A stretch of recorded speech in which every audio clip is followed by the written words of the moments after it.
Catholic Faith Meditation, Sanctifying Grace and Baptism. It is a free gift of God. It is a supernatural gift freely bestowed on us. That is the sanctifying grace for our salvation. Life in abundance. The human life is already present in the human being once he is born. Once he is born again, he's in baptism, he is born for heaven. Baptism is of the water and of the Holy Spirit. Why do we need to be born again? Is our natural birth not enough? After that, we live in heaven. That is the way of God. Heaven is a place of immense happiness, of knowing God Himself, of being with God, loving Him. Happiness comes from God's goodness, knowing Him perfectly and loving Him perfectly. Therefore, we need a special grace in order to be made worthy of God, in order to see Him face to face. On earth, we have ideas to know things which may or may not be true. But in heaven, it is perfect knowledge to possess God in the beatific vision. For God knows us through and through. We cannot fool Him or pretend. That is the life in heaven, life in God, the supernatural life. In order to share in this life, in baptism, we are adopted into the family of God. The gift of grace is given to us to share God's life. If Adam and Eve had not sinned, we would have inherited the original sanctifying grace into our souls, just like the Blessed Virgin Mary, who was born without the stain of original sin. Invite God to dwell in your soul. Be present to this new life. Be a new creature through baptism. The new person, child of God, is the seed which is nourished by prayers and good deeds throughout his human life. Just as the body is nourished by good food, the supernatural life is nourished by spiritual means. The baptized person or the soul is born again into a new life in Christ Jesus, according to God, holiness and truth. Filled with sanctifying grace, is baptized for new life. The grace is awakened, but it can be lost by mortal sins. You can die without sanctifying grace, then there is no heaven.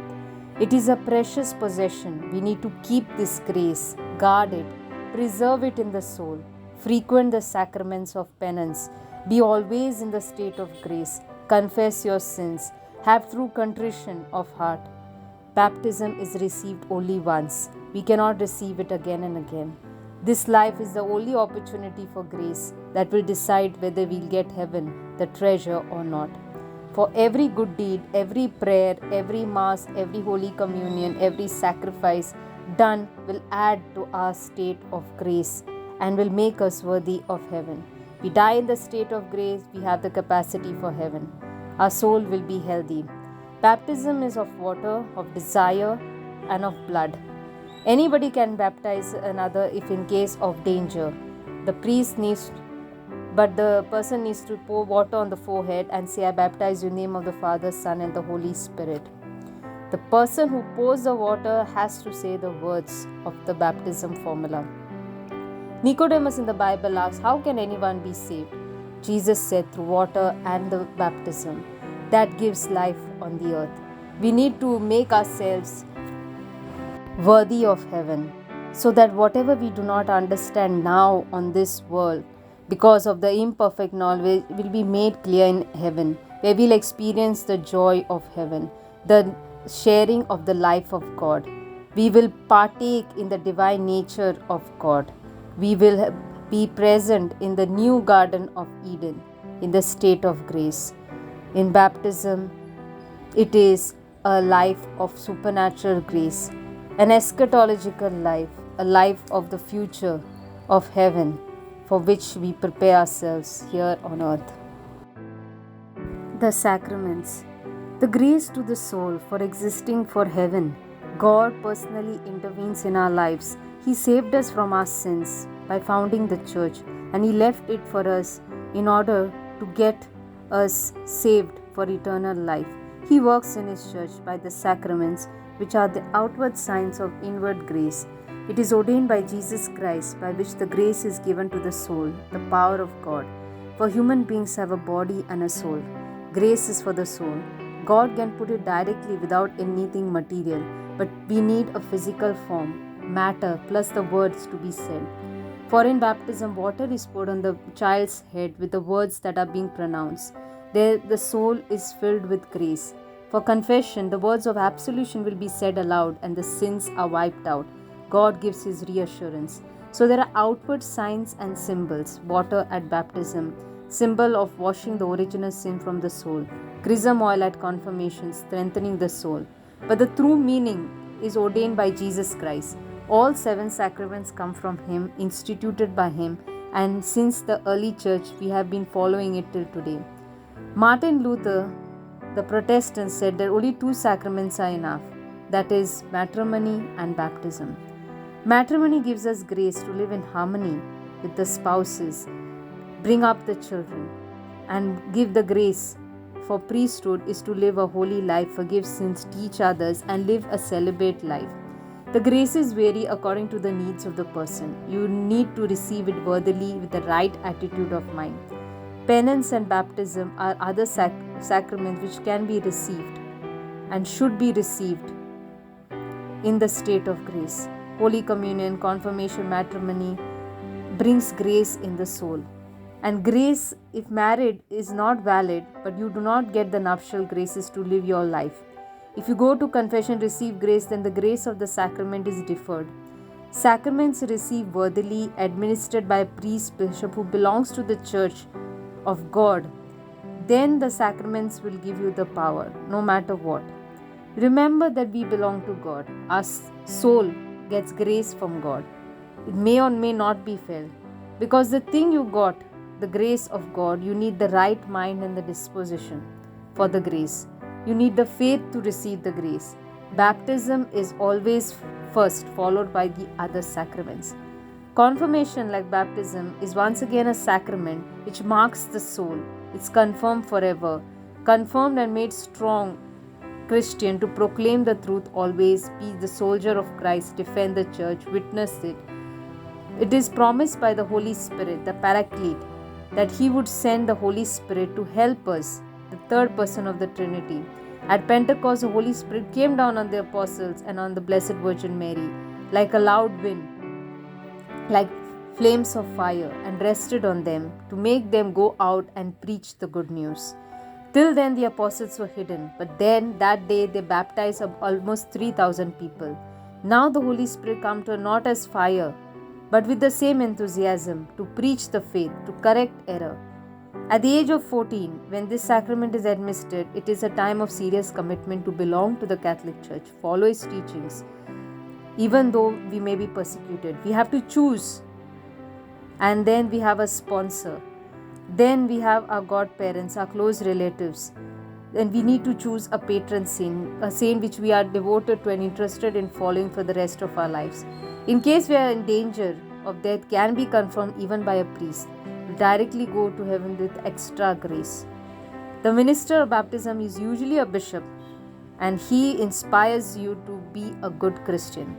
There are other vocations in the Catholic Church, that of marriage and holy orders, but you need remote preparation. You need to think about these sacraments, and especially when you're young, you need to be prepared for either married life or a holy orders. And you have to be emotionally mature. You never should be forced into these vocations. For God has a plan for each one of us. Right from the Genesis, we see that God created His love and wants us to love Him, know Him, and serve Him. The first miracle of God was performed at a wedding feast. The best wine Jesus gave was at the wedding feast, a symbol of joy. Young people loving each other unconditionally, what joy it brings to God. For no man can separate what God has joined. Marriage is the real relationship between the spouses and between the parents and the children. No way anybody can come in between this relationship of the husband and the wife. Divorce can never be true. It is a fiction, for relationships cannot be separated what God has joined. Even the church only annuls the marriage. The two young people in love stand before God, vowed their lives to God, exclusively take God by their side and take responsibility with full intelligence and the power of the will. They bind them together till death. Permanent bond is created which is unbreakable. People can make mistakes. It is difficult to live with certain people. Then divorce is become legal nowadays, even for financial reasons. You can remarry as long as your husband and alive is no more. Else you have to live faithful to your married vows and never commit adultery, for it is a serious sin. If you really love someone, you will be ready to spend your life with that person, for God gives you the grace. Marriage is a most holy and sanctifying sacrament where the spouses sanctify each other. You need to trust each other completely. There is minor matters where there is not easy whenever there are differences. You need to work every day to ask God to bless the marriage, for the enemy can sow differences, can bring sufferings, and then married life can become really impossible. Everything is done for a divine purpose. Everything is precious in the married life. We cannot cheapen anything by adultery, unfaithfulness. We need to preserve the purity of the marriage bed. We need to respect the rights of the spouses. It cannot be contraceptions, but natural family planning. If it is too hard to get married, then that vocation may not be for you. Marriage is only for those who are really prepared to take on this responsibility of the spouses as well as of having children, schooling them to be good Catholics, cooperating with God, and preparing these souls for God. The holy orders are other sacraments of the church where the young person becomes a priest, an Altus Christi, able to offer mass, consecrate the bread and wine, bring God down on the altar, give absolutions and other sacrament, teach the faith. It is important at the Sunday masses for the priest, bishop, ordained deacon to give a homily. No lay person can have this grace because they have to live a celibate life. Once ordained, a person is always a priest. His soul is marked by the special grace. This belongs to Christ alone. Once a priest, always a priest. You don't choose yourself, for God has chosen you. It is not your right. It is a grace which is a free gift of God. Women cannot be called to the priesthood, for we live in a hierarchical society. Jesus calls the priest. He calls men. Only baptized men can receive ordination. The church cannot ordain women. All share in the common priesthood of Christ. There are different functions of the laity in the Catholic Church. We need to pray for our priests who have volunteered themselves selflessly with a great commitment for the benefit of God's people. Great is their reward in heaven. We need to thank them that they may be men of prayer. We need to pray for them that God will sustain them throughout their lives. Just like Timothy, whom Paul encouraged, we need to pray for more vocations to the priesthood. The last rite or esteemed unction for the dying. It is a departure from this life, a preparation for the life to come. For the sick people, we need to give this sacrament. Can be received many times. It is also a sacrament of healing. It does not mean the person is already going to die.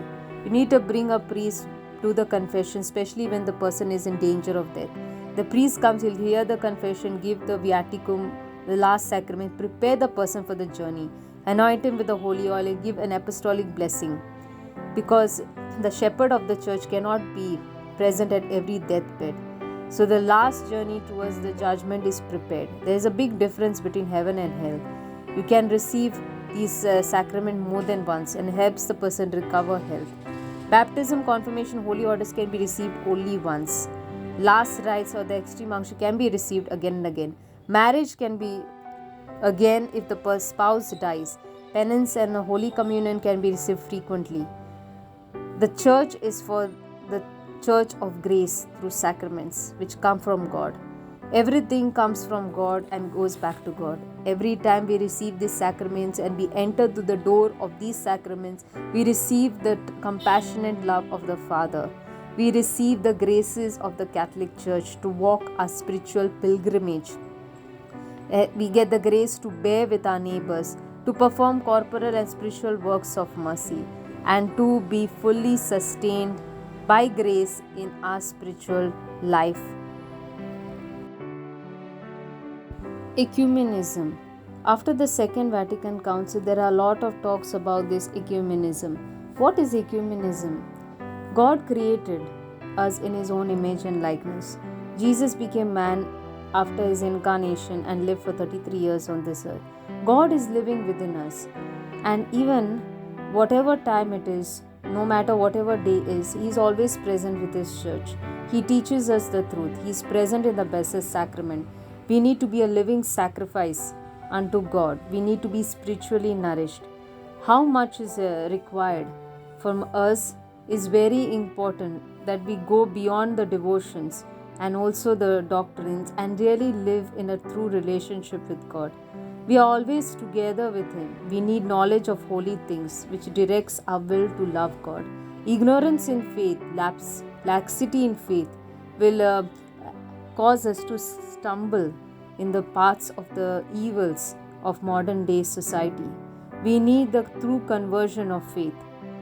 We need to not lose the value of truth. There are a lot of evils of the new ages. The kingdom of the Satan is in this world. Dissent within the church, in the schools, colleges, we need to reject all these forms of negative influence. True ecumenism is for all people, where all are called to be one. The apostle came to teach the truths, unity in the truth, to uphold the truth. Good Christians, even Protestants, are people who live good lives. All baptized people who accept Jesus Christ as the Savior are Christians, and Christians have moral and spiritual beliefs. But we need to know what are Catholic sets of morals and beliefs. Ecumenism is to put unity. We need the whole truth, clearly, honestly, and lovingly. We are not so much for converting people of other faiths or compromising with the truth. We do not diverge from the truth, but we need to bring a unity, for Christ is the fullness of truth. Denying Christ is denying the truth. Love and understand your neighbor in all the different facets. Man can have different ways, but which way leads to death, that way needs to be avoided. There are some man-made faith which also relieve some amount of truth. They are not really revealed in the church.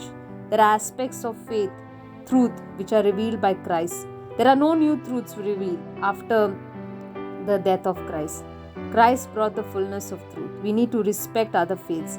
People who live holy, good life need to be respected, not force our teachings on them, but learn the goodness and from them. Don't learn the errors.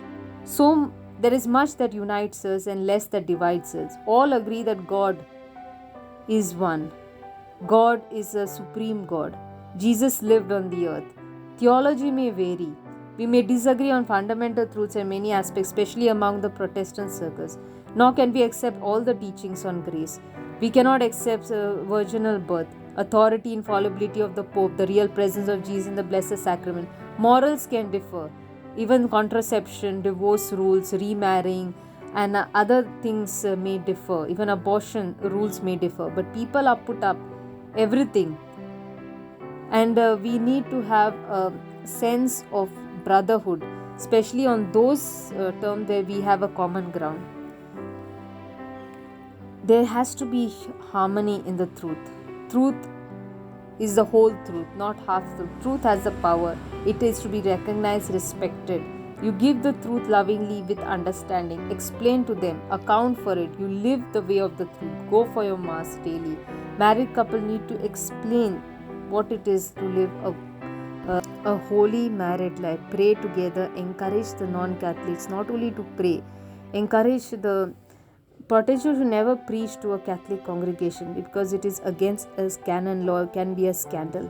Teaching should be made clearer to live a more holy life. Keep your integrity. Do not become arrogant when others preach. Okay, do not mix the Bible teachings of Catholics and non-Catholics. The Catholics read in the light of the Catholic Church's reading. Non-Catholics interpret their own interpretations. Heresies need to be corrected, and we need to cling on to the true faith.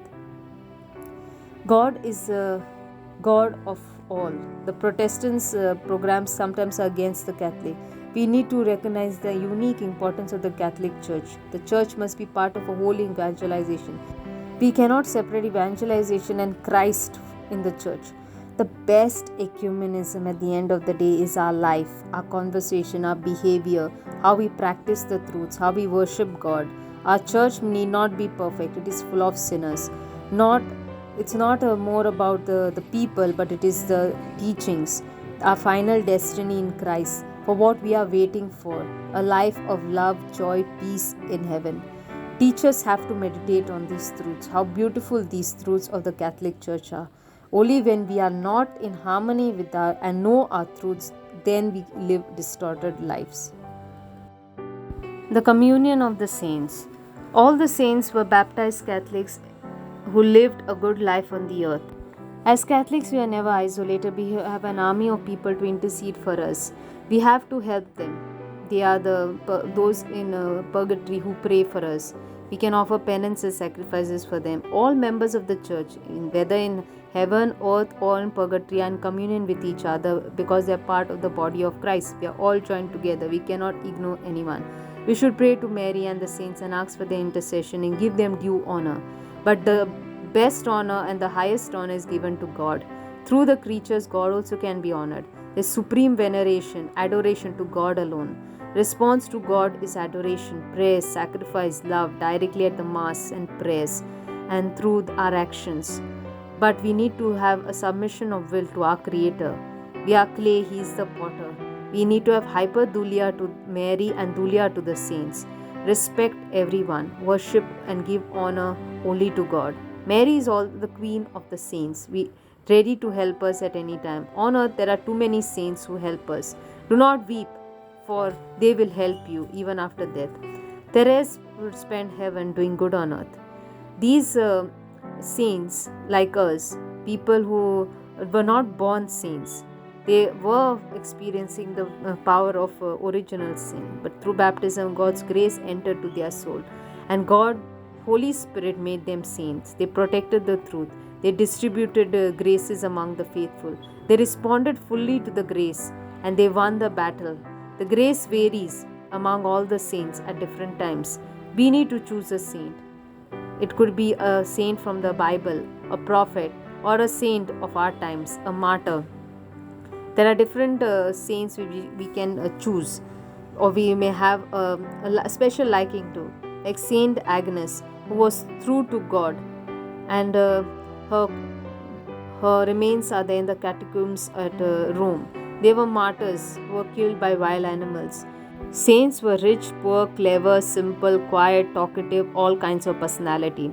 Saint Francis of Assisi, who died possessing nothing, no wealth, he was the poorest.